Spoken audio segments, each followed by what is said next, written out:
The day the president left my house. We not trust you. All the money when you don't thief, go and bring it back. Then we go start to talk.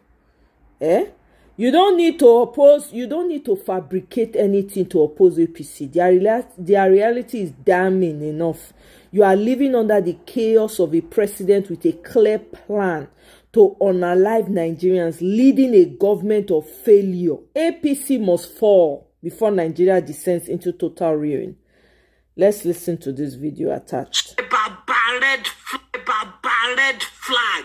Only Lego sink and meet the vessel. And then I got to go office in here, not to buy ye. 30 lè jẹun tó block ọ̀nà àti jẹun yín. Bam. Ó yé yín. Kò sí nǹkan kan tẹ́ fẹ́. Ọlọ́run ti já yín pé olórí burúkú lélẹ̀. Tẹ́ ẹ ṣe lè jáde kẹ́ rọra lè jáde kúrò lọ́fíìsì yẹn tẹ́ ẹ rí ṣe ó ti yé yín. Ẹ̀yin lẹ mọ̀. So ẹnìyẹn tún wá jáde again bóun tún fẹ́ ṣe another 4 years ẹ tún campaign fún.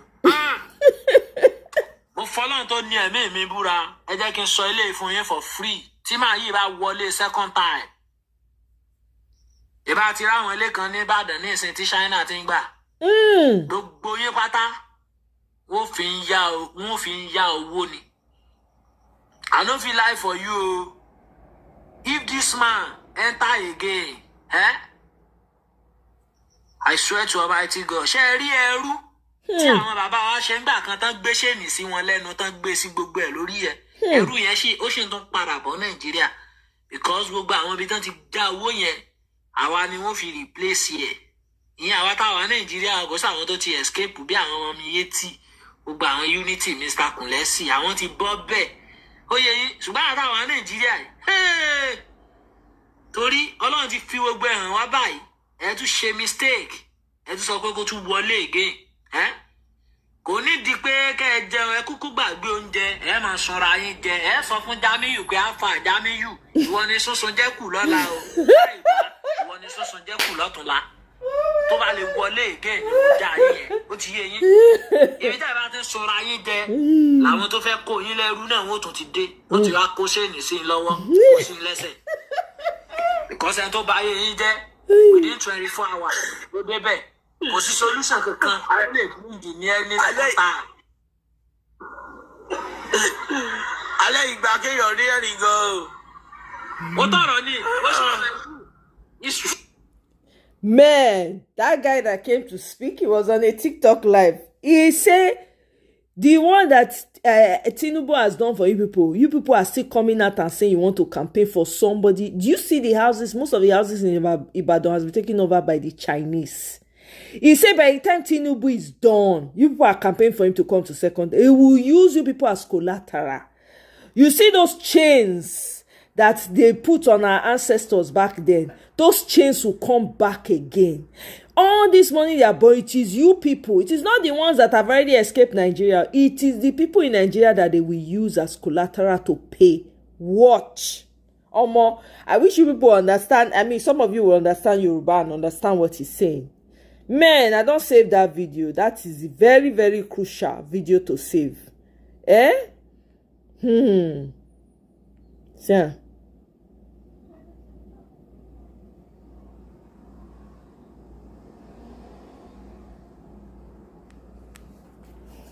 Look at what this person is saying. The battle is between Fulani and Yoruba. I beg.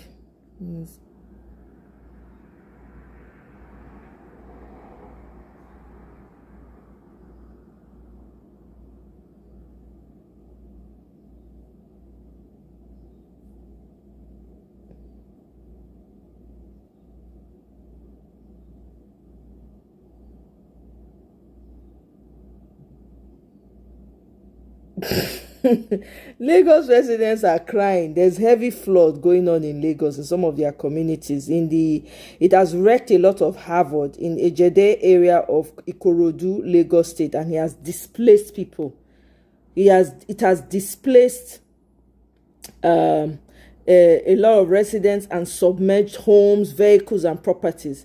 Several viral videos circulating on social media over the weekend have drawn attention to the worsening situation, prompting urgent calls for intervention. In one of the videos, a distressed woman could be heard speaking in Yoruba, pleading for help.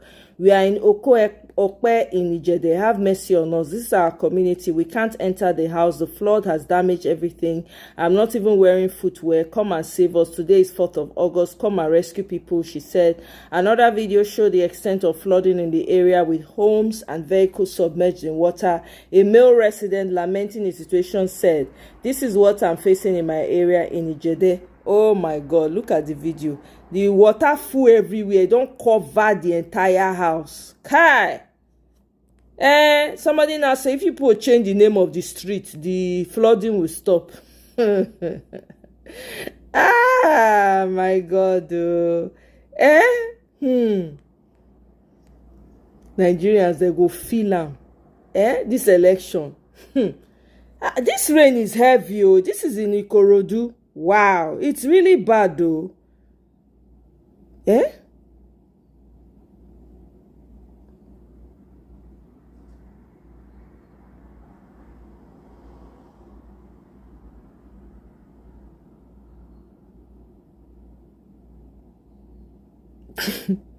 Somebody say your Oro fit disenfranchise voters, but you no fit hold rain from flooding your communities.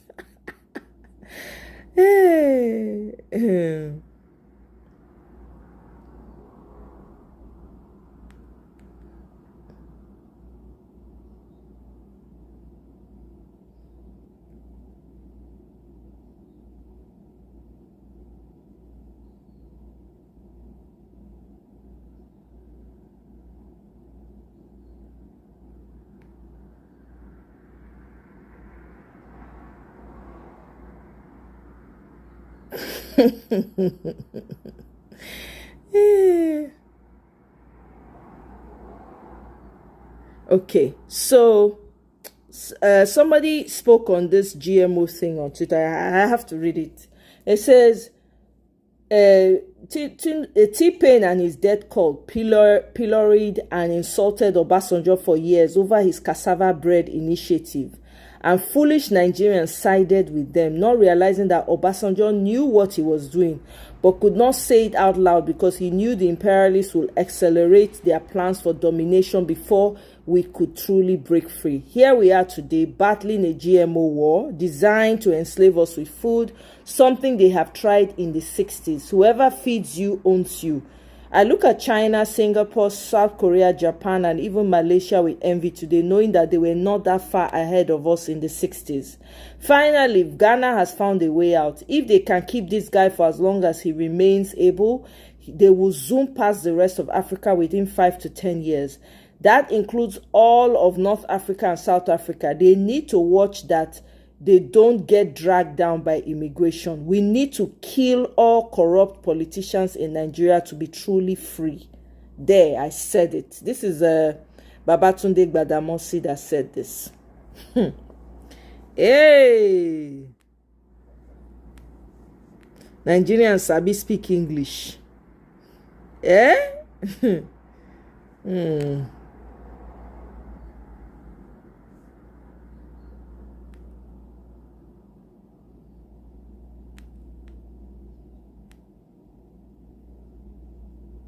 Are the definition of waiting that they call evil. The thing where witches and wizards they do for coven, they don't do half of waiting Nigerian politicians and governments they do. In fact, what we call government for Nigeria, now witchcraft mixed with organized criminality. And only us as Nigerians go decide to wake up and deliver ourselves from this inhumanity. So a few days ago. So Guy Walele, how's your fasting going? I forgot to ask. How's your fasting going? National Association of Nigerian Nurses and Midwives, NAM, they don't call off their strike when they start because they enter negotiation with federal government. Government say they go look into their 9-point demands, where include to improve their welfare, recruit more nurses, establish Department of Nursing Services for Federal Ministry of Health, and so on and so forth. But you know what? Unfortunately, the situation will only get worse. Yes, because if we fail to tackle the root cause of the problem, which is bad government, we could just they go around in circle. Tomorrow, now doctors go on strike. Next tomorrow, medical lab scientists. Before nurses go come back again. Now so we go they run and turn by turn Nigeria PLC. Yes, because there can, in a society there can be no justice where the laws are made by criminals. And you cannot have good health infrastructure when the leadership of that country does not even believe in the medical system of the country. If not, how you go explain a situation where country go get president and the president of that country, they live on a pension scheme as former governor, where include overseas medical treatment for unspecified number of family members, Nigerian politicians. So when you be governor, instead of you to provide health insurance for the citizens, you go rather corner State House of Assembly so that they go pass pension scheme where include both your nuclear, extended, and any other person you chose to call family. They get option to seek medical treatment in any country in the world paid by the state government. Now they say when Nigeria they do be that, and you say make this one for country better, ori buruku leshe, how it go better? That is what is the pension scheme of the every former governor of Lagos State, and it there for other states for Nigeria. As former president of 8 years and head of state, you go die for London clinic. Then when they carry your body come back, they say make we wear cultural dance clothes, go they dance for wigiri for airport. They say that you. As you leave us for here when Nigerians are dying of malaria in this country, for hospital where you go to treat malaria, mosquito go they bite you. Even for Federal Medical Center Abuja, attend this operation don't dey more than 200,000. You go pay for every night where you dey. Hand glove you go pay. Syringe and needle where they go use treat you go pay. Including Dettol where they use wash toilet. Now you go still pay. Some people they don't discharge them with injury wey never heal because they don't get money. How many parents, mothers don't run leave children for hospital? I go UBTH to see my friend the other day. Children ward, pediatric unit, even Okeari and Balogun markets no crowded. That is what we have as a legacy for Nigerian leadership and government because they don't believe in the system. Tomorrow they go say make nurses and doctors no jackpot. They go jackpot because they go wait for una for where una they like to collect treatment so that when una come it go easy make the treat una, and when una die make the pack una body return and back on taxpayer money. World Health Organization gets statistics say for every 5 patients there should be about 1 nurse to 5 patients. Nigeria has a statistics of 1 nurse to about 1,160 patients. Nigerian leaders, how they think go better. But tomorrow, that is why for you to make the discharge you for hospital now, a miracle. For you, if you want die, go hospital because hospitals don't almost become mortuary. Now, doctor, we don't come out from about 3 hospitals where they work. It go come, they treat you. If they operate you and you wear a testimony, you go church, go give them. That is how Nigerian medical sector is. But Peter Obi come out, go Benin to go empower School of Nursing, St. Philomena Hospital. Wait if St. Philomena School of Nursing, waiting be the reward where governor give him. Now to threaten him, say make you no come. If you want come, you must get permission because now you as governor, they cut tickets for market. Shebi now you be last man. The thing where you know if you do another person come to help you do, you say that if the reward where you go give him, now to threaten him. That is how evil Nigerian governance and leadership is. Nigeria ranks out of global health statistics of mothers where they die during childbirth. Nigeria account for 34% of that number. Of women where they die during childbirth. We must put spotlight on this issue. We must place our focus in building our health infrastructure. Nigerians cannot be dying of illnesses that are preventable in other climes. Nigerians, for how long do we want to continue on this recklessness and unfortunate living? Nigerian nurses not be only to protest on our own. The root cause of this problem, the solution will be electoral reform. By the time we start protest to occupy National Assembly, make everybody come out because some of us still there. Nurses wey don't even retire 8 years, some never collect gratuity. When one senator did that, they go house with more than 20-something million a month. So how the country go better?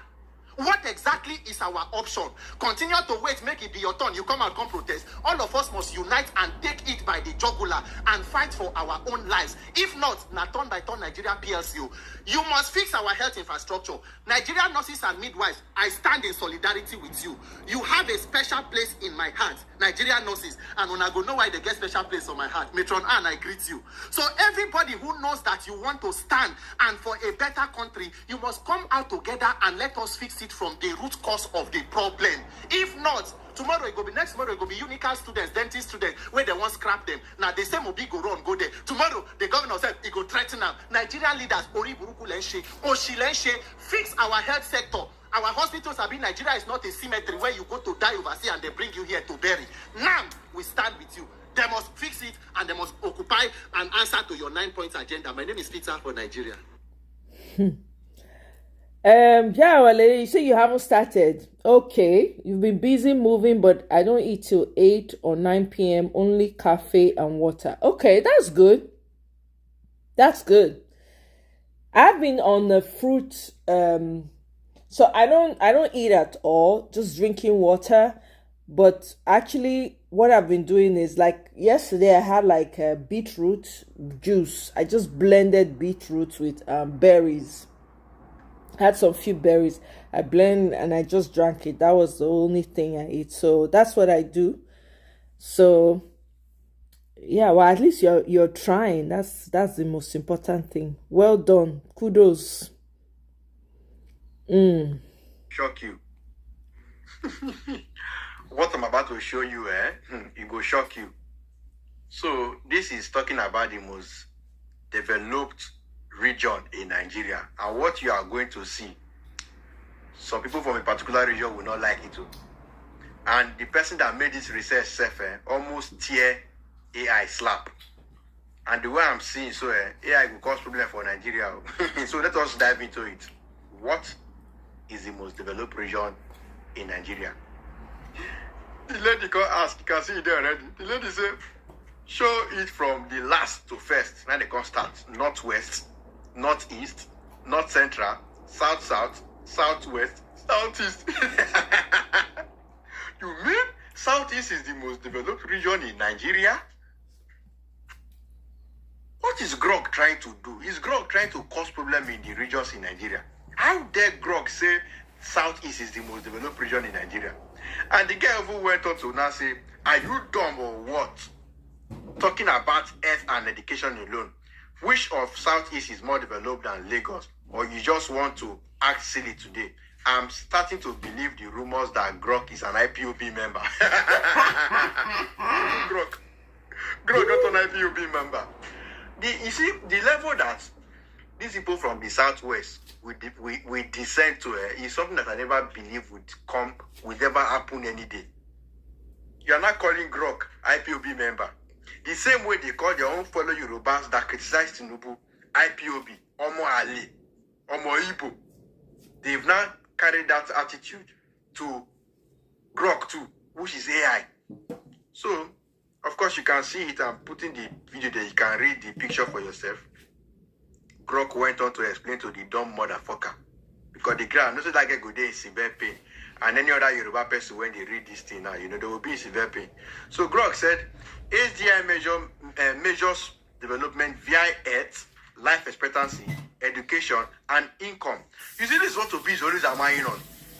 Education and health care. Obi always hammered on this. For people who no go, they pay attention, they go fixing up, they do flyover, 10 flyover, 15 flyover, that will be life. Like say, Nigerians get money to buy motor to move on top of that flyover. So Grog went to break it down. He said education and income, then GNI, that is per capita, not just the first two. Zonal averages shows southeast at 0.67 versus southwest. Some Yorubas will not like this thing at all. They would not like it. Grog, how dare you? Then the lady now went on to say, he said, your time is up here. It is time Elon Musk takes you out. You're threatening AI. You see? Grog can tell us, I hear your frustration, but I am here to provide accurate info and foster understanding.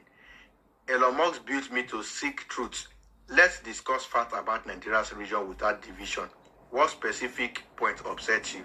Even Grog was even very, very, very polite to ask her, so tell me what upsets you. Is it the fact that Southeast is more developed than your Southwest? So apparently, if the Southeast is more developed than Southwest, does that mean that the Igbos were so magnanimous that they wanted to push this development to other parts of Nigeria too? Because if you look at it, it explains and makes sense why the Igbos are in every region in Nigeria. It makes sense. They want things to work. That's why you see them in other regions trying to develop your region, like the Lagos where they don't want to take here. See, Igbos build Lagos. Let me talk about.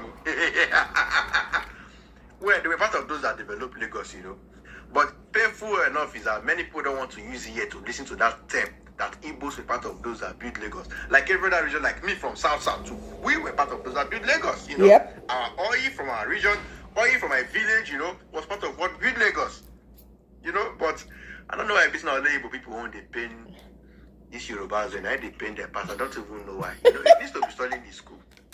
Why missing our Igbo the pay pass? I mean, the Northerners have said it that they use a cannot pyramid to build Lagos.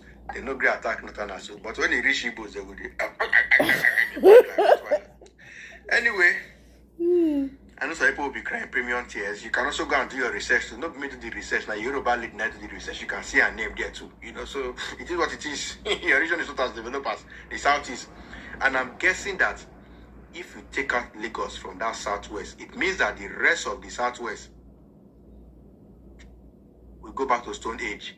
That's the fact. Because if we check the development, that Oh my God. Lagos specifically. Yeah. But who am I? If you pay you well, go argue with Grok. Oh my God. Hey.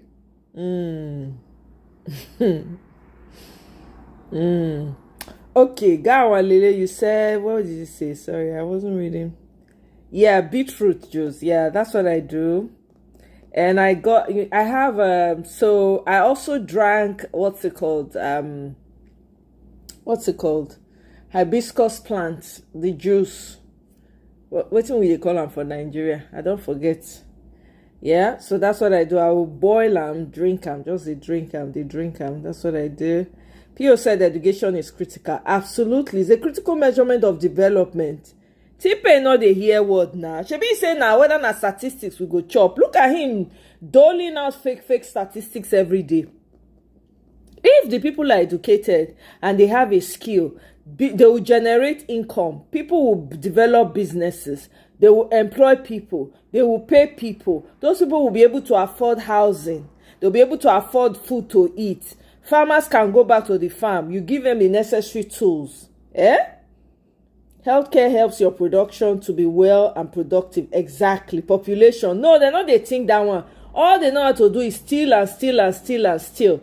For consumption to production, you educated and well-trained people and healthy. Yep, or in good health. They don't get it. This is why I said all those Lagosians, the so-called elites that they have, they are dumb. I'm sorry to say. A lot of them are dumb. For somebody like T-Pain to even enter into politics at all, to even near the corridor, it just shows that their level of thinking is only their stomach they think about. They will sell themselves out for their stomach. Yeah, I don't forget the local name too. It escaped me. I don't remember again. But now hibiscus, so I have it. I have a lot of it. So I boil, I just drink it, you know. Just to trick my brain to think that, oh, we're eating, okay? Your body, you're getting the nutrients. Yeah, so that's what I do for mine. Let me see.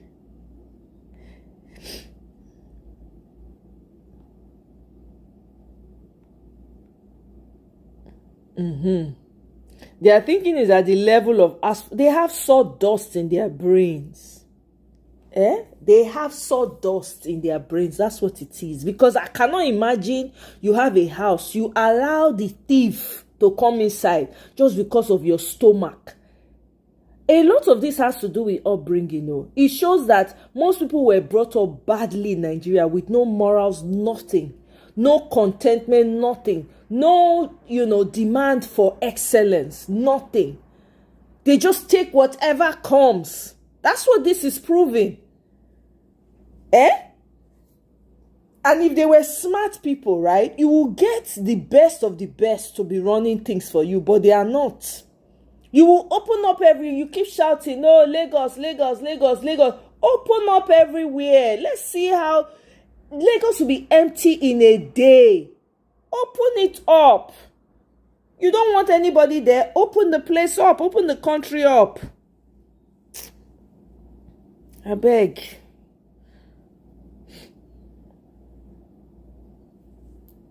I'm going to play this video and then I'm going to switch over to a space that I actually thoroughly enjoy their conversations about Nigeria, and the guys open his space again. I'm going to switch in a minute, but I want us to listen to this.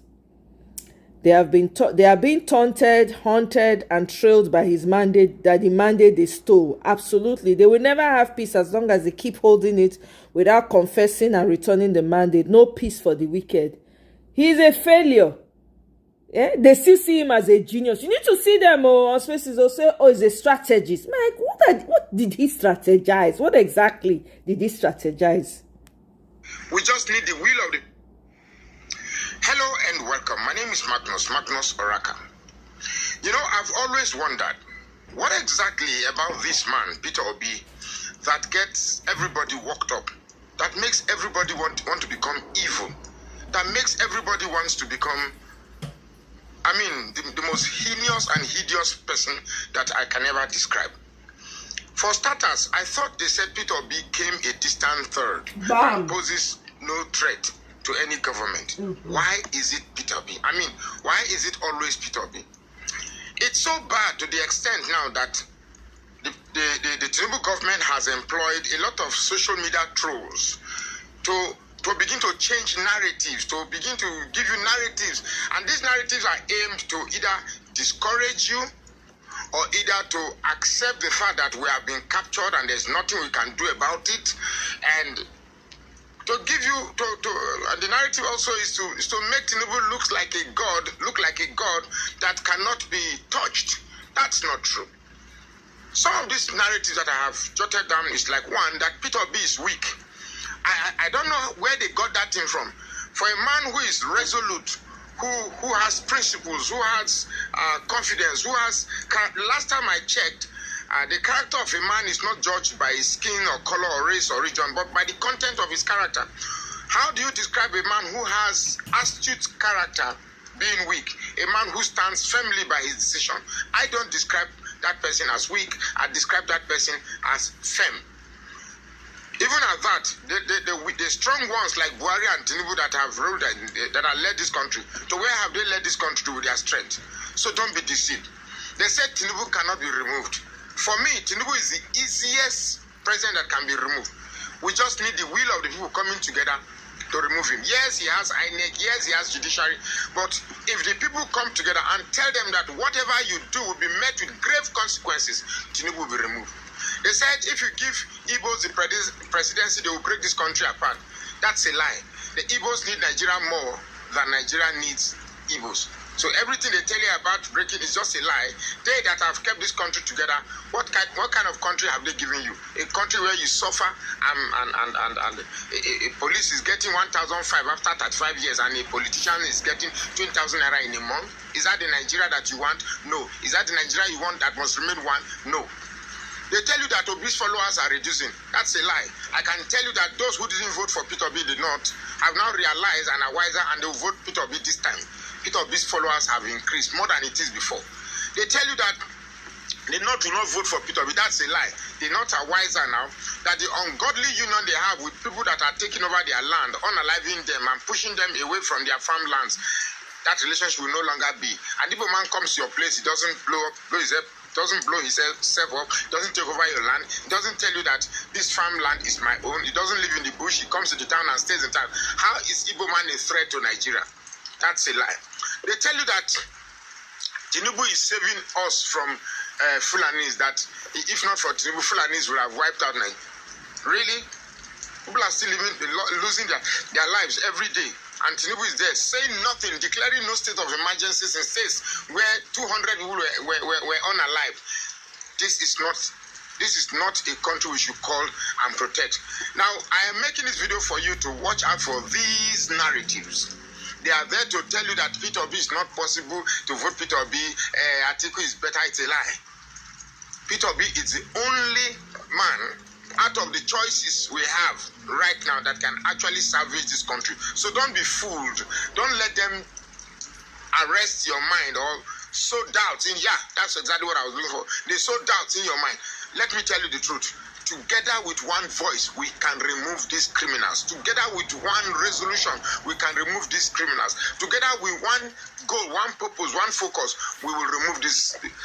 If we take out religion, tribalism, regionalization of our thoughts, we can remove these criminals. It's as simple. I have created a group, Peter Obi our president.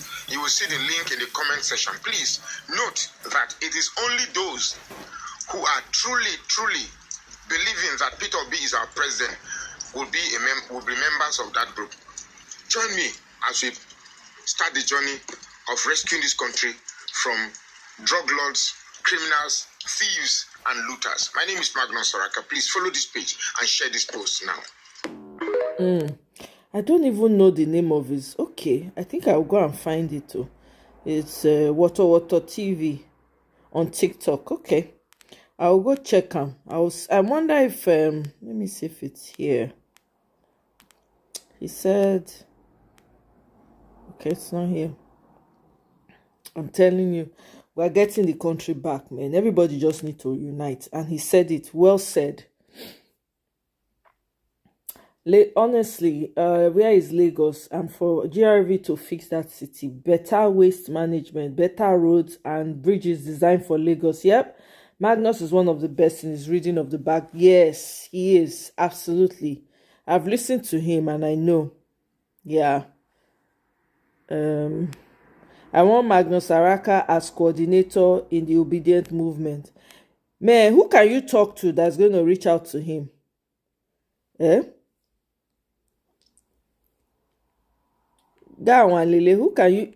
do we get him connected to Magnus Oraka? Because me, I don't have any connection. I don't have any way of reaching out to him. But I think he'll be very useful for the obedient movement. He really is. He will be very, very useful. We need him, actually, because the guy has been making a lot of sense since. So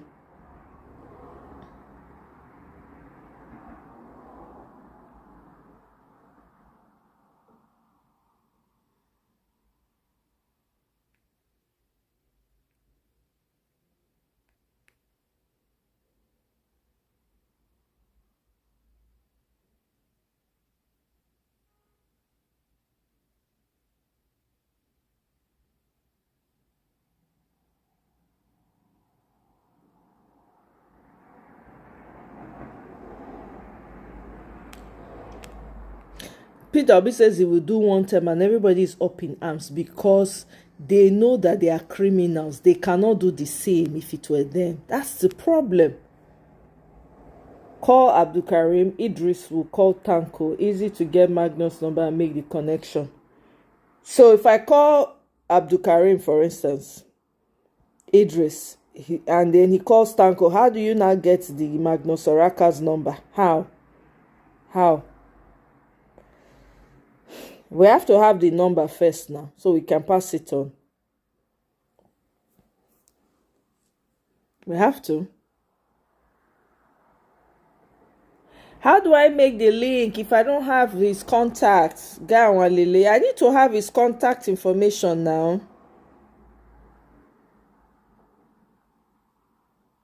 Omo, call me what you want to, but man, I'm supporting this woto that Kemi Badnoch is giving us as Nigerians. I'm very, very happy, to be honest. This woman is in a roundabout way. She's doing us she's doing a fantastic job. I'm telling you. I don't know. I'm seeing it from differently. People have been insulting her, calling her all sorts of. I don't see it that way. This girl is doing something. Oh my God, this girl is doing something for us. We need to leverage on what Kemi is doing. Anyway, make I keep quiet. Okay, wait now. Now be the thing. So we need the number. When I get the number, I'll reach out to Dr. Mo. I'll say, Dr. Mo, see, I think this person will be very useful. He's even in the north. He's in Jos, right? He's in Jos. I think he's in Plateau State, if I remember. And send Mr. Abdul Karim a message as well and see what they can do to connect with him. But they have to know who he is. What if they don't know who he is? So that's the thing, right? Because the guy is he's very, very important for this whole thing. I'm not even going to lie to you. So let me play this videos for you guys so you guys can listen. But I'll be coming here and chatting up every once in a while. But this is really good. We are going to do because they want to be part of this conversation. Can you see Dr. Usman? He organized the coverage in the Middle Belt. Let me check, please. Well, yeah, he may have organized it without them knowing him now. Follow the co-host. He would help for him. I will mention it, Sha. Like you said, I will just mention it like Magnus Oraka. Others who are not on the he has the mouth needed. He really does. I can say, don't honestly. If people are trying to use Gage as a distraction, I mean, there's a possibility that will be the case. This is politics. Anybody will play whatever they can to do this.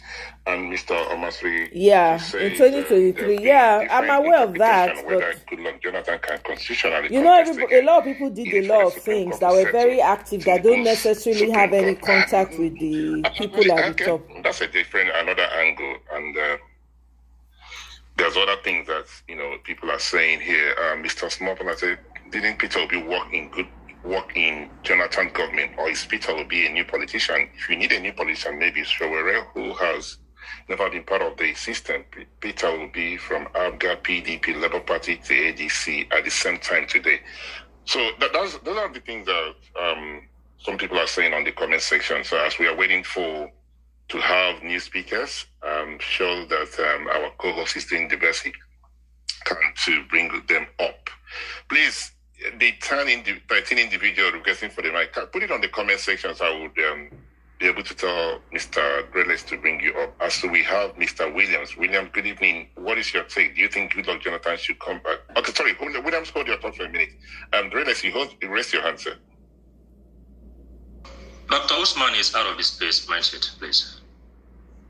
Okay, so it's not on this way. Thank you, sir. Let me pass the mic to Mr. Williams. Mr. Williams, good evening. Do you think Goodluck Jonathan should come back in 2027? Good evening, host. Good evening, everyone. And yeah, so there's that conversation. People are trying to get Goodluck to come out. I'm like, Goodluck, now shame me go come collect. Today, I really don't. I have not really catch up with what other speakers have said, but concerning what you asked me, I think most of all these things are bad distractions leading to 2027, because I can see that a lot of opposition parties in this country have really come together to agree that they would distract the obedient movement. Going back to 2023 general election, during that time, there were little or less rumor about Jonathan contesting for presidency then. There were a little or less rumor about it, and it didn't really fly. Why it didn't really fly was because, there were a lot of campaigns for P2B. There were a lot of serious Sorry, Mr. Williams. The media didn't really do well promoting this Jonathan ambition and stuff. Mr. Williams, please, I'm not sure if it's from my end, and you know how things work here. I don't want somebody to misquote you, but it would appear that your line is not clear because you keep cutting. But please do hold your thought for a minute. Let me make sure that it's not from my end.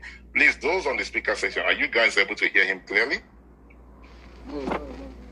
Okay, so it's not from my end. Mr. Williams, we're having problem with your network.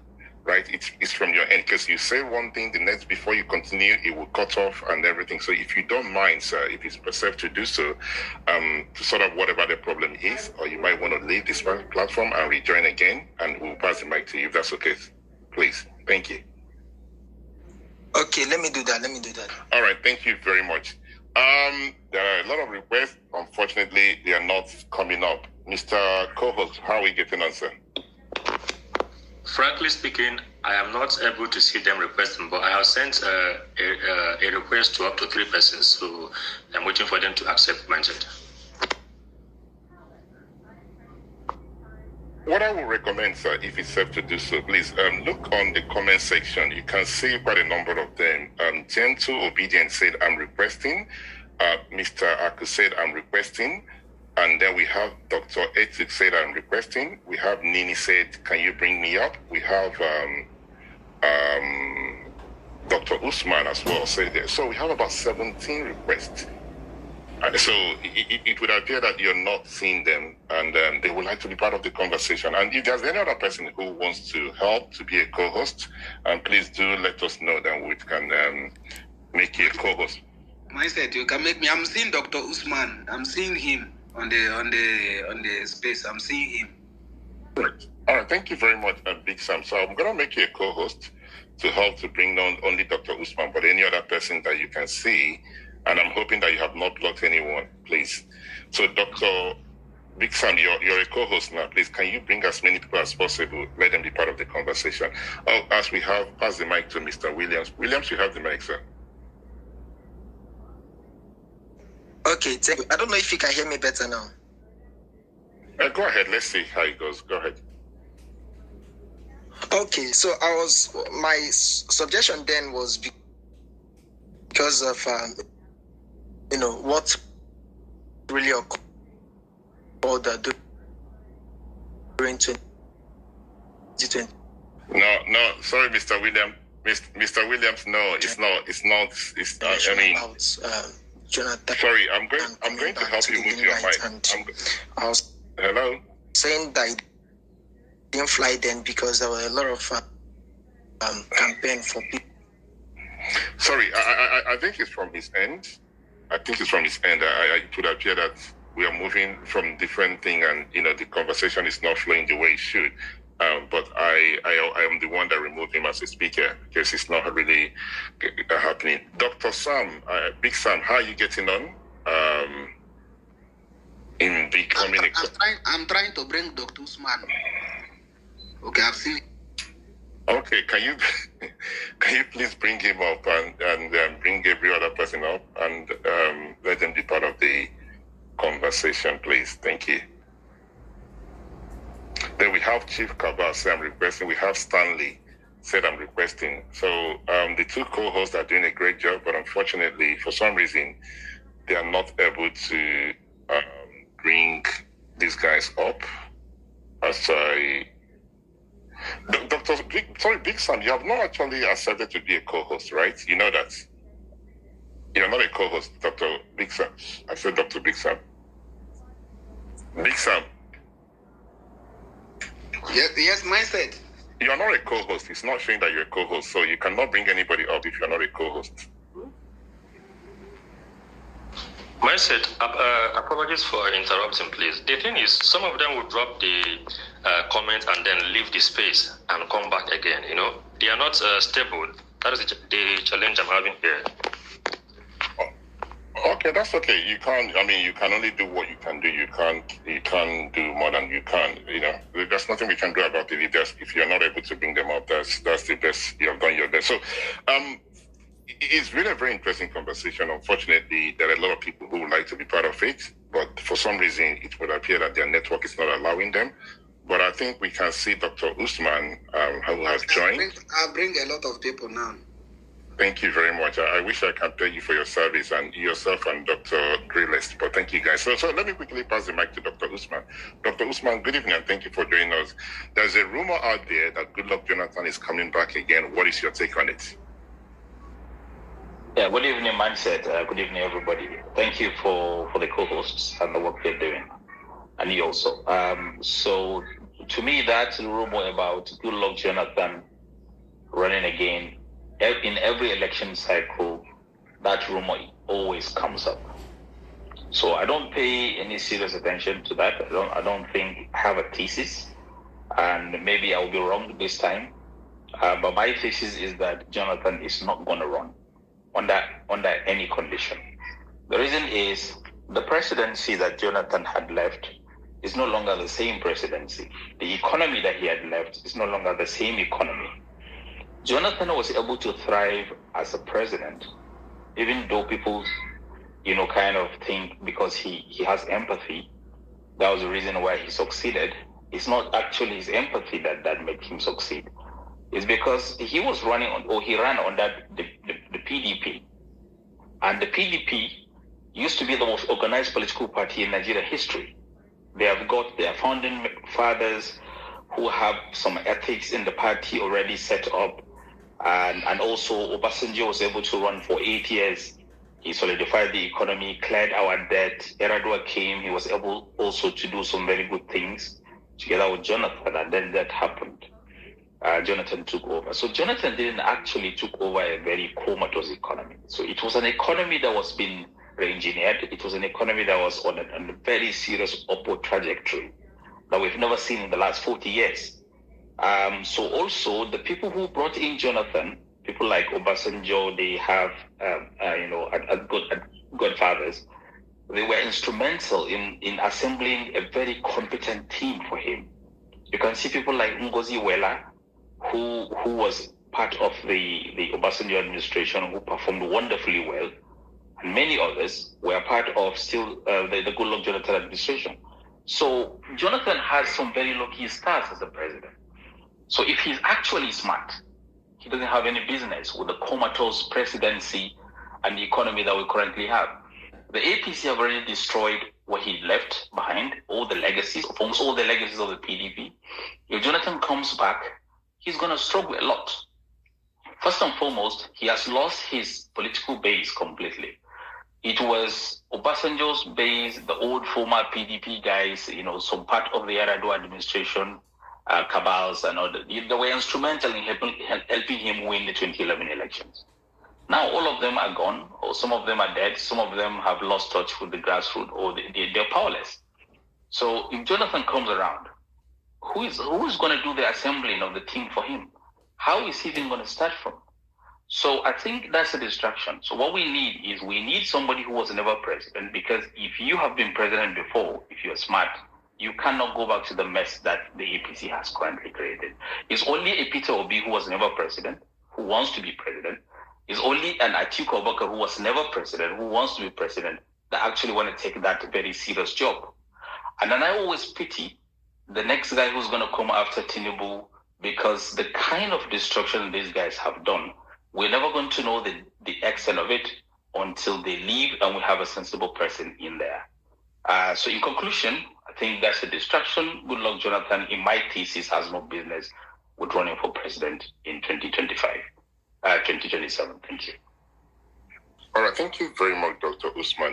They say in every rumor there's actually an atom of truth, right? It might be that a lot of people might not want him to come back, and you did say that one of the reasons he did well because the likes of Obasanjo paved the way for him, made things a little bit easier for him, and they let era go, and he continued with that. But there are individuals who will say, even at that, if he didn't do well, if we can give, if he's not, if he wasn't a good president, if you have given him the right people, he will still mess up. I hope you understand where I'm coming from. So they will look at it from that angle and say, he did his best.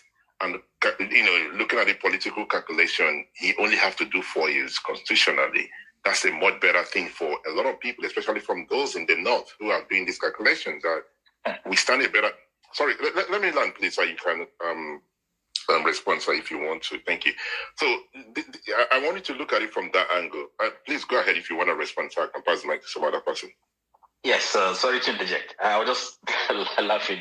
When politicians are doing their own permutations, so they are doing a top-down permutation, but the bottom-up do not always square up. So Jonathan would love to be a president again, no doubt. But it's not in his best interest to run again, because he knows that he's only coming up to mess up all the legacies that he had in place. This is a guy who is already having an international community recognition based on his track record. He's not going to play the game of northern politicians who cannot even deliver the note for him. Mind you, Buhari is now late.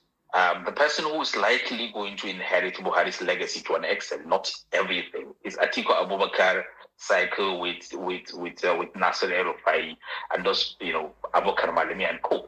So those are the guys who have inherited or would likely inherit the Buhari's political base.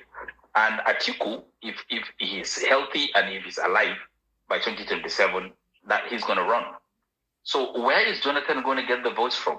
Tinubu is cannibalizing all the votes in the South, and he's got almost like Southwest on a lockdown based on pure tribalism, not his performance.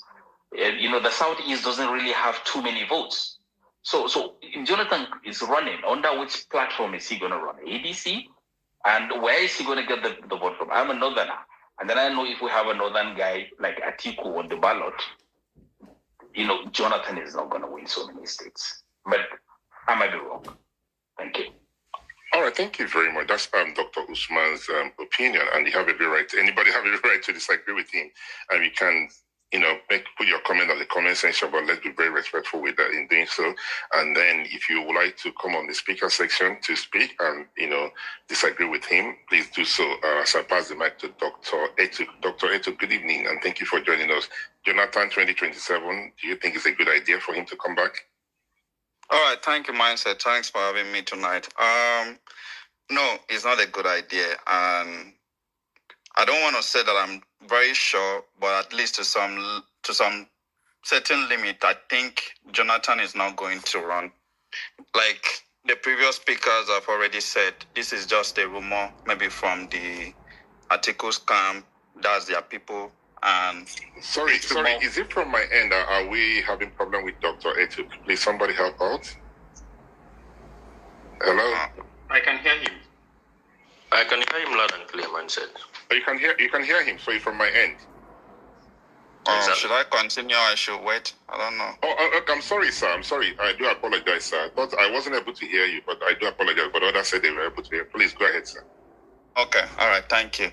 So, like I was saying, this rumor is not something we've heard before. Pre-2023, we also heard, Good Luck is considering throwing himself into the ring and all that.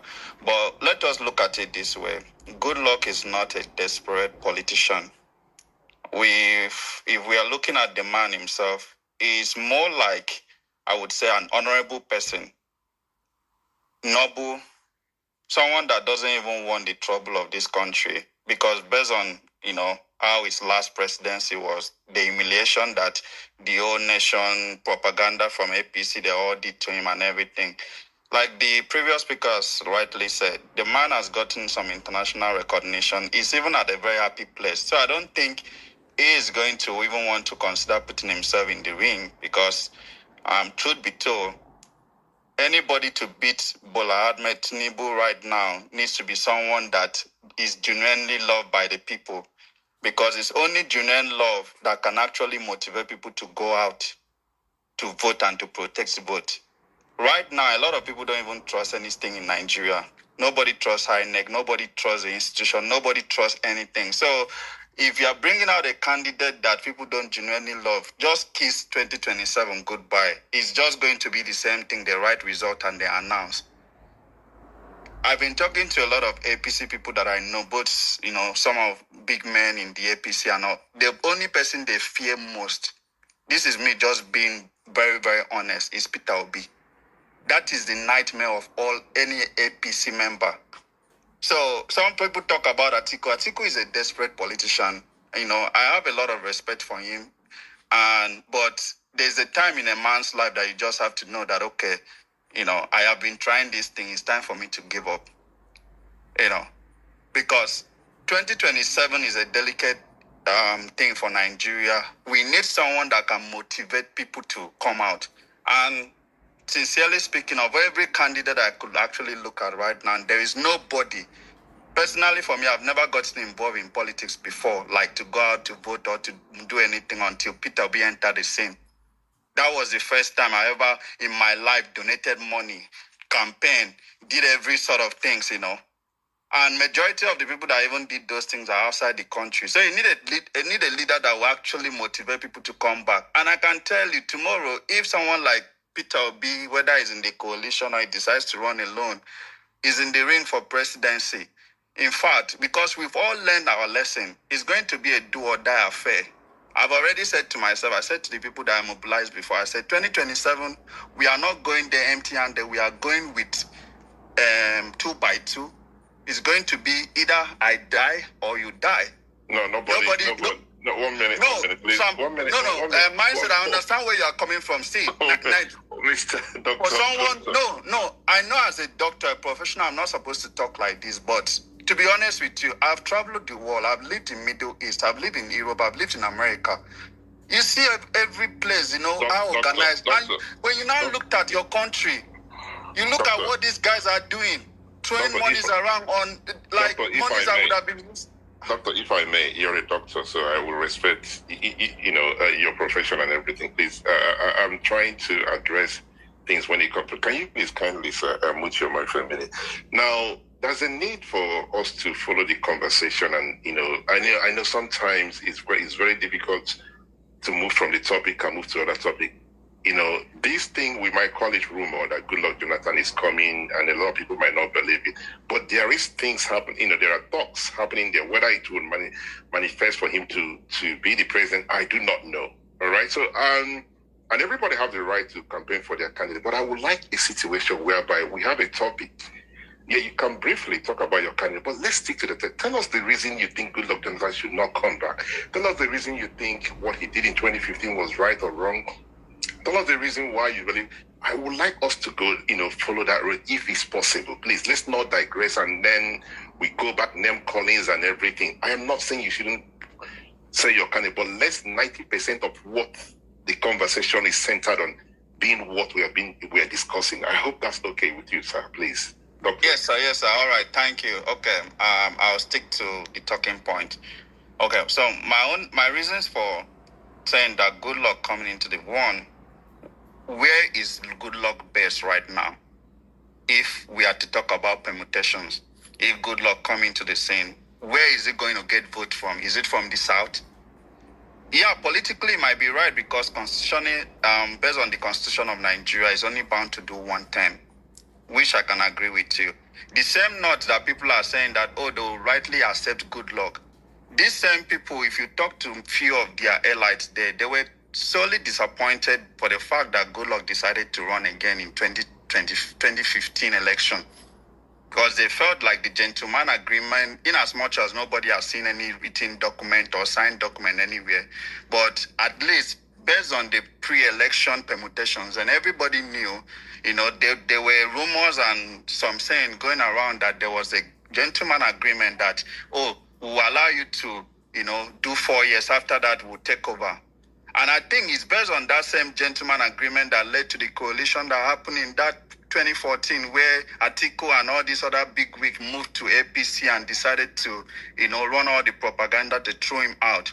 So if we are being realistic now, because the political terrain has really changed, where will you think Goodluck Jonathan is going to get votes from?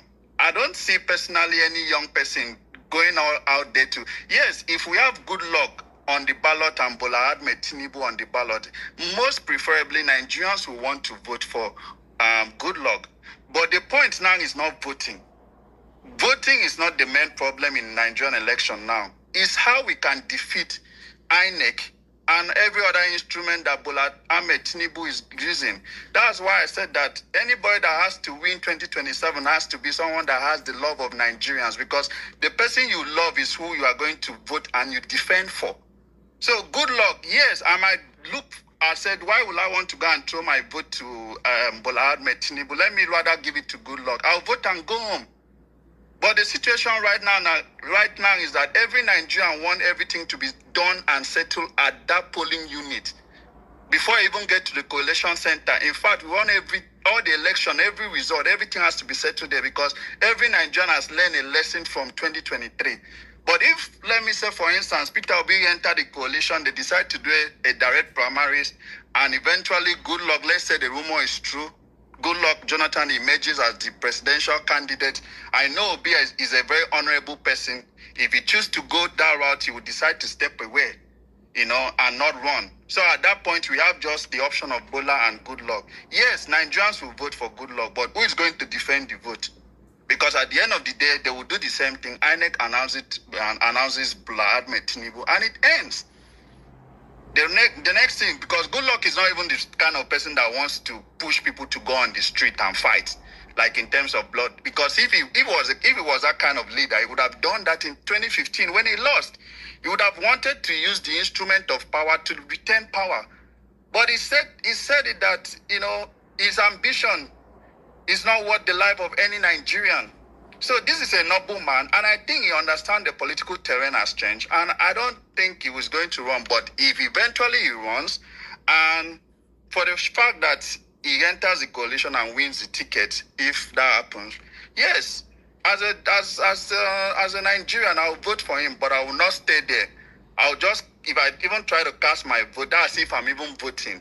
But I don't think he's going to run. That's just my personal opinion. But I believe, like you said, every rumor, there's always an atom of truth in it. But what I can tell is that these are politicians just trying to do, normal permutations to see the feel of the people and all that. So, thank you. Thank you very much, Dr. Etuk, for your wonderful submission. As I pass the mic to Ako, then I'll go to Ariwa, then I'll go to Agreed. Ako, you have the mic, sir.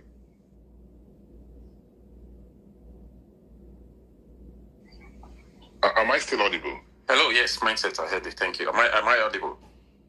Yes, you are, sir. Thank you very much. And as always, very wonderful conversation this evening, Mindset. You see, I've been listening, and I just want to come at this conversation from a different perspective. I find it very disappointing that a Goodluck Jonathan, a one-term former president of the Republic of Nigeria. Sorry. I do apologize, please. I'm really sorry for doing this. And the co-host, please, I hope you guys are not the ones that remove the two doctors we have, Dr. Etuk and Dr. Usman. I hope, please, did you guys remove them? I didn't remove anybody. You didn't remove them, please. Okay. What about yourself, Dr. Drellist? It's not from my end, Mr. Okay. Because one of the things I want us to be very mindful, please. Could please hear me? I do not want a situation where somebody will make a submission, and then it would appear that we remove them because we are not comfortable with what they've done, right? So if they left the platform by themselves, that's okay. I do thank you guys for the great job you guys are doing. Could please go ahead. Yeah. So I was saying that I find it very disappointing that Goodluck Jonathan, who has served this country as a former, president, completing the Yar'Adua tenure and then going on to serve Nigeria as a president for one term. And at this stage in his, political career and things like this, he's not able to come out boldly to say, this is what I want to do. In the past, from 2023, the last 2023 election, the periods leading, to that time, Jonathan, I don't think has made any, posts or any comments as to say, oh, the country is not, the current leadership we have in the country is not doing well. So I don't think there is any reason whatsoever for anybody to go and resurrect him from wherever he is hibernating to say, oh, come and take the ticket and contest for president. To come and do what? So obviously, he's not interested in the affairs of the country anymore. So I think that, the rumors of, people going to, have a conversation with him to see if he's going to accept, I think he's very insulting to Nigerians because, at this stage, at this level politically, what does it take a Jonathan to come out and say, hey, this is what I want to do? Or to say, the current leadership of the country is not doing well, or the current leadership of the country is doing well. What does it take for Jonathan to say, I want to do this, this is what I want to do? From the body language, he has, since he left office, there's not been any, form of political engagement. In fact, he's lost all political relevance he's had. So on what basis, then is the decision to bring him on informed? What's the basis? Just solely the fact that, oh, he's constitutionally bad to contest after 4 years. That is not enough. I think we should come to a point in our political life as a country where we just look beyond election cycles. We are also talking about human lives. We are talking about people. We are talking about individuals and the economy of the nation. So if Jonathan coming to take the position is solely because he can't go on after 4 years, then what's the need? Tinubu might as well continue because I promise he won't do any better than what Tinubu is already doing. Thank you. All right, thank you very much, Mr. Aku, for your submission. Please, if you disagree with what Mr. Aku have said on any of the speakers, please, if you're not able to come on the speaker section, put your comment on the comment section. We'll read it out as well as I pass the mic to Ariwa. Ariwa, good evening, and thank you for joining us. The rumor of Goodluck Jonathan coming back, do you think is a good thing for him to come back, or do you think he has done his best? It's time for him to move on.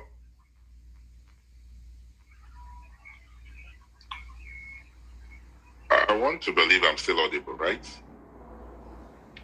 Yes, you are. All right. So, Ariwa, if you're on the platform, we've actually passed the mic to you. Since he's not responding, then let's quickly go to Engineer Sir J. MNFE. Good evening, sir. Good evening, Mindset. Thank you, co-host, for having me on this space. It's great to be here on the topic concerning Goodluck Jonathan. All right, my take on the issue is that, one, I know for some of the politicians who may be coming from the odd part of the north, maybe it could be a good candidate for them based on the issue of being sure that one will only do one term. If you look at PO's tweet some days back, there's this conversation of can we actually trust politicians? So also some of the politicians who have ambition to become president may actually be the ones bringing up this idea to weigh the temperature to see if it will fly or not. But then again, if you look at Goodluck, since he left office, he has not actually shown like someone who want to contest, even though he may be interested in his heart of mind, but he has not shown it. He has not made any statement whatsoever in that regard. Even criticizing the government policies, he has not done. I think the only time I've heard him was when he made a statement concerning the one-party state, which the APC was trying to turn this country into. But moving away from that, beside that, there was a law that was signed in 2018 by President Buhari. Well, I'm not a legal person, but I know that will be tested in the court of law, and that will also form part of the stumbling block behind his candidacy. Beside the fact that he may not actually get the support which he has before, that support will no longer be there. The people who betrayed him, they will still betray him again. And in the South, he may not, because at the moment his candidacy is not resonating amongst the people from the South. So, and you can be sure that the people who also betray him from the North will also not betray him this time. Someone made a statement, which is true. Almost every election cycle, especially 2022, there was this call for Jonathan to come and run. People who mooted that idea was people who wants to take power. Okay, Northerner has done 8 years. Let's give back this thing to the South. But can we have someone who can just do it 4 years and return it back to us? They started pushing that agenda of Jonathan to come around 2022 because they believe constitutionally he can only do one term. But it didn't fly. I'm sure Jonathan looked at it critically that it is better for him to remain where he is with the respect he has garnered to come and fool himself, because he will be defeated and the respect that he has globally will erode. So for me, I don't think Jonathan will even want to contest. People will make that call. In fact, 2022, people did protests with placard, went to his office in Abuja, call him out, and yet he did not run. I'm sure maybe he has consulted, even legally, like I said, the law that Buhari signed, it will be tested whenever he declares interest to run. So for me, he should just remain a statesman, which he is. Coming to contest, he will rubbish himself. The people who are pushing him does not mean well for him. They only just want to get back power after 4 years. I think that is what this is all about. But the youth, which are in support of P2B, P2B is a man, I looked at him, maybe he may have so much respect for Jonathan, he may decide, that is up to him. But then again, will Jonathan be able to gather the vote? And personally for me, in 2015, I voted against him. I voted Buhari, because then we saw Jonathan government as being corrupt, and thinking that Buhari, being someone who was packaged as a very, no-nonsense man, will be able to contain corruption. So will a lot of those things change? Has it changed from what will his government be able to achieve this time around? Things has changed. A lot of dynamics has changed. So it is no longer the way it was in 2014, 2015. So for me, those that are pushing him does not mean well for him. And having lost that election, he get his respect by accepting the result of that election. And since then, people respect him for that. Coming back now to come and lose the respect that he has gathered for an election that he may not win, I don't think it's worth it. Yeah, mindset. Thank you. That is my submission. All right, thank you very much, Engineer. I have to do that, so just for you to know that because of time. Please, there are others requesting for the mic, so I know we have a lot to say, but let's be very mindful of time. If we can wrap it up, just make it very brief and to give others the opportunity to be part of the conversation. Let's try once again. Mr. Ariwa, I called you to speak, and you just said that you can hear other speakers, but you're not able to hear me. So if the co-host can help to tell Ariwa that he's the next person to speak, I'm not sure why he's not able to hear me. Are you guys able to hear any other person on the speaker section who's not able to hear me? Do we have any other person? But we can hear you, mindset. I can hear you. It's okay. He said he's not able to hear him. So can you kindly, sir, tell him that he's the next speaker, if you're able to do so, sir? Arewa, it is your turn to speak. Can you hear me? Okay, Drelis, do you want to try? Any other person who wants to try to let him know that he's the next person to speak, because he's saying that he cannot hear me. Please, those on the speaker section, if you don't mind, if it's okay to do so, if you can kindly unmute yourself and let Arewa know that he's the next speaker. If we tried, if it's not working, then we'll leave it. Yeah, hello, Arewa, it is your turn. Hello, Arewa. Can you hear me, yes, please? Yes, I can hear you. Oh. Yes, I can. It was mindset that I can't hear him. Am I audible? Yes, you are. Please go ahead. Okay, thank you very much, and good evening to everyone on the platform. I've listened to so many excellent contributions from the speakers, and they really hit the nail on the head regarding the topic. So far, so good. But my main issue with this conversation is that I believe at this moment, so many people are just throwing things around, hoping that something will stick.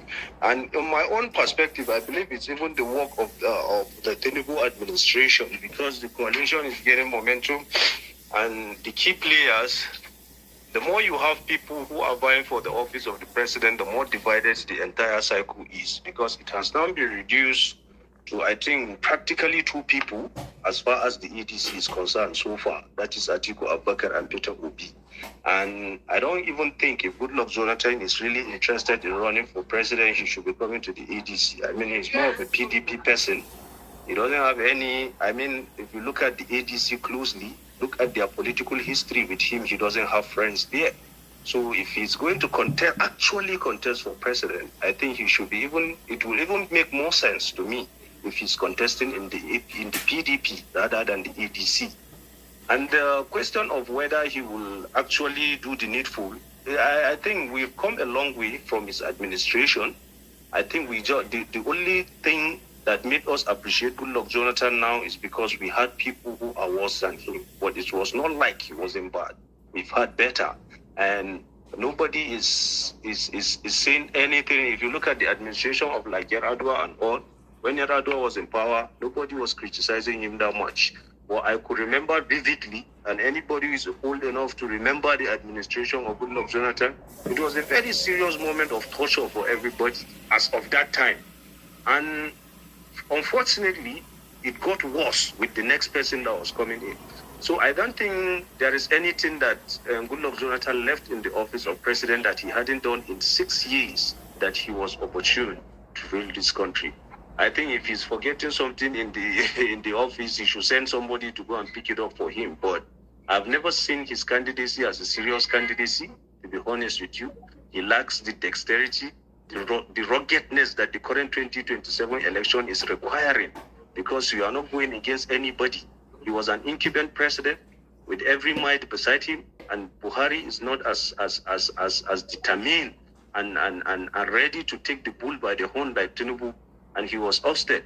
And then we are going into the election of our life, and you want us to pick on somebody that will just sit down and decide that, okay, the election is free and fair, let me call this person and be a gentleman. I think this is the work of detractors. I believe the APC is doing this at the moment because the larger the scale, the more confusion comes into play. And that's exactly what they are doing now, divide and conquer. There will be a Goodluck Jonathan issue, there will be Peter Obi issue, there's already an Atiku Peter Obi issue, we'll have a Jonathan, and other things. So I think we should remain focused. Goodluck Jonathan have did his part. We appreciated him for ruling this country for 6 years. And yes, maybe we might have misjudged him to some extent, but he was no saint. But we've moved on from that aspect. He's a respected individual in Nigeria, and I think he should remain like that. Thank you very much, Mr. David. All right, thank you very much, Ariwa. Unfortunately, you're not able to hear me, but thank you to those who helped to bring you up and make you the speaker. On that note, I'll pass the mic to Agreed. Sorry, I think it was Dapel before Agreed, right? Okay, let's pass the mic to Dapel. Then we'll come to Agreed. Dapel, you have the mic. Goodluck Jonathan coming back 2027. Do you think it's a good idea? Yeah, good evening, and thank you for this opportunity. Now, it would depend on his motive. Let's assume the rumor is true. If his motive is to win the election and become a president again, then there is no path forward for him. And in my view, he shouldn't run. He's the most vindicated president in Nigeria's history, and the only election in our record that never ended in any court of law. That's enough goodwill for him. And he shouldn't run. He's not going to win. Why do I say he's not going to win? If you check the 2011 election results and 2023 election results, almost all the states won by Jonathan were the states won by Peter Obi. And I don't think with the current momentum, voters would want to dump Peter Obi to vote for him, so he's unlikely going to win. But if his motive is not to win election, but to change the equation for someone to win, then he should run. If he decides to run, however few his votes are, will definitely help the other candidate that is trying to use him. I've listened to an interview by Professor Jerry Garner, and I've put one or two things together from what he said and from the expressions around the political terrain. I'm not going to quote anybody, but that's what I think is just my opinion, so don't hold me to it. I have a feeling that the ruling party will want to use him to reduce the amount of votes going to Peter Obi or Atiku from the South. Why do I say so? Professor Jerry Garner said, in his interview a few days ago, he said, Wike is gonna switch. That day PDP they are coming back, and Wike before 2027, his pattern is gonna change.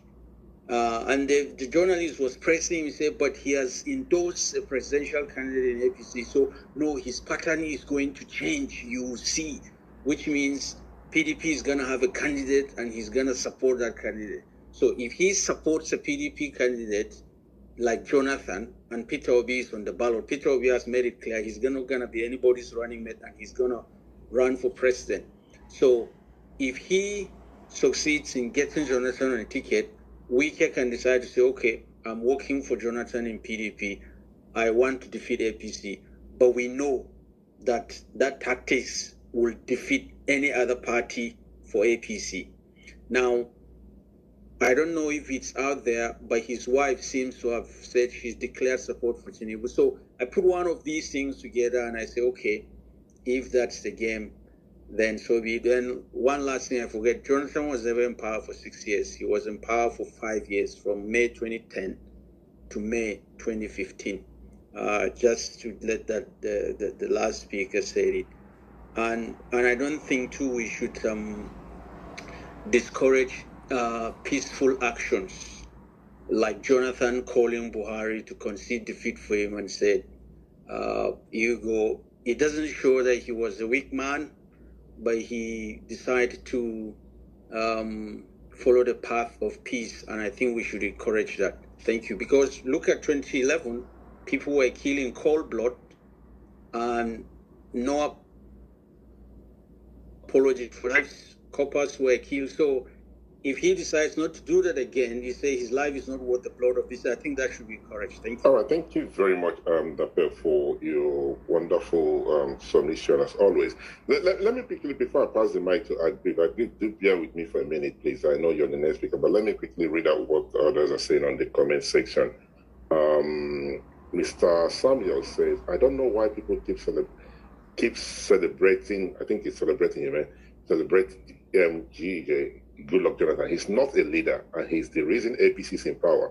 He's not a firm leader. Any leader that is trying to please anybody in the process of leading is bound to fail.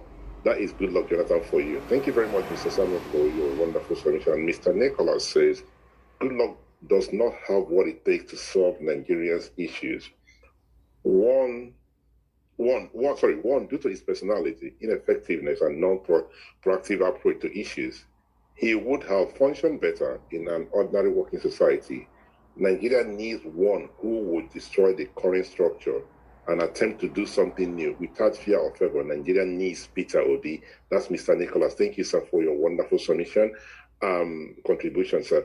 And then Mr. Sadiq said, I'm requesting the mic. Please, can we bring Mr. Sadiq Abubakar? He said he's requesting the mic. And Mr. Mongo Park, what an interesting name. Said, myself, good evening, sir. I think good luck if he contests and wins. For instance, his achievement, will he measure against his own record, which in my own opinion is very difficult to match because of the damages APC have caused. A new candidate will be measured by their own record. Thank you, Mr. Mongo Park and Mr. Nicholas and every other person who has contributed. Please, guys, come on the comment section. Come on the speaker section, and we'll give you the opportunity to be part of the conversation. And on that note, I'll pass the mic to Agri. Good evening, sir, and thank you for joining us. Good evening, Mindset. Good evening, resilient Nigerians, and good evening, everybody. First off, I need us to understand that this so-called rumor, as we would want to think it to be, isn't a rumor. It's actually something promoted by the same people who brought Goodluck Jonathan down. People who felt so sad that the man attempted to contest for a second term as president. Out of their own selfishness, they felt that he was going to prevent them from taking a shot at the office of the president themselves. So that was why he took that decision they took to bring him down. The guy didn't lose the elections like we would want to think that the APC actually defeated him. He lost because his own party men who didn't feel so comfortable with him becoming the president for a second term, removed him. And then, secondly, Goodluck Jonathan succeeded partly because Obasanjo had already laid a blueprint, if you will, for them, himself and Yaradua to operate on. So they actually kept to the instructions that were down for them. They were people who learned properly and decided to move the country in the direction that Obasanjo wanted it to go. So that was why his performance looked like he actually did something. And I wouldn't say if he comes back he will succeed. He won't, because the kind of country we have now and the kind of damage the APC has inflicted on this country, it will only take a firm leader, one who has that ability to take decisions, not minding whose us is God. Because if you look at what is happening, we need a leader that can take decisions and stick by those decisions and be firm to be able to take us to wherever we intend to go. And then finally, I would say the kind of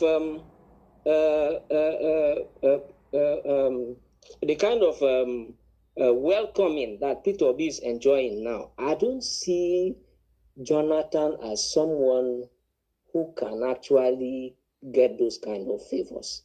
Because first off, the fact that he rode on a ticket with Yaradua, a ticket put forward by Obasanjo to become president, doesn't tell well of someone who is actually his own man, someone who can actually govern a nation like someone who has something that it takes to govern a nation. So if he comes back, he will be messing up the little legacies that he ever got or that he ever left behind. So I wouldn't advise him to come back. And even if he's on a ticket with some other person, I won't vote him. In fact, I won't even go out. I'll just be in my house and watch how everything plays out. So thank you. Thank you very much. I agree for your wonderful submission. Deep Sky, you've spoken earlier on. I'm not sure you raised your hand. What is it regarding, sir? Yeah, just a minute. Myself, I think this is my own observation, is that we tend to underrate people who show democracy, who show democratic tendencies in Nigeria. I've heard a lot of people talk down on GAG. Hey, he's the weak man. He's this, is that. People have even underrated all of the things he did in the Constitution. Oh, how Obasanjo said he pays for him. That is not true. This is the guy who signed the Freedom of Information Act into law in 2011. And he had to also follow that, because people will say he's a weak man. You signed the Information Act into, you made it a law in Nigeria so that people can at least have free speech. But today, people use that against him. I don't think it is fair, to be honest. Everybody wake up and talk down on him. We don't know his plan. He has the right to contest. And if it's 4 years, whatever thing he has in mind, he can do that. Under his administration, the people he picked up to head important ministries under him have gone to becoming international stars. So I don't understand why people are saying he doesn't know what it takes to fix Nigeria. He laid the foundation. 2, and let me say this again. In 2015, when he lost the election, he got close to 13 million votes. Atiku till date has not been able, got in 2019, got around 11 million votes. In 2023, none of the opposing candidates got up to half of that amount. Or let me say they got like half of that amount. So the thing is, if he trusts his capacity and he believes that he wants to, let him come in. The race is open. And like I said before, mindset. I think that we have a problem today because everybody's looking at the coalition. We have 2 big elephants in that coalition that may not work together in 2027. If Atiku stands his ground and say he wants to contest, Peter Obi will probably stay one side or choose not to be vice president. So to reconcile that, I believe some people in the camp are trying to bring in GJ. This is probably what I'm thinking. And for people who said he has no people in the coalition, that is not true. The current chairman of the party served under GJ as the Senate president. A lot of the people who served under GJ, who stood beside him in 2015, are part of the coalition.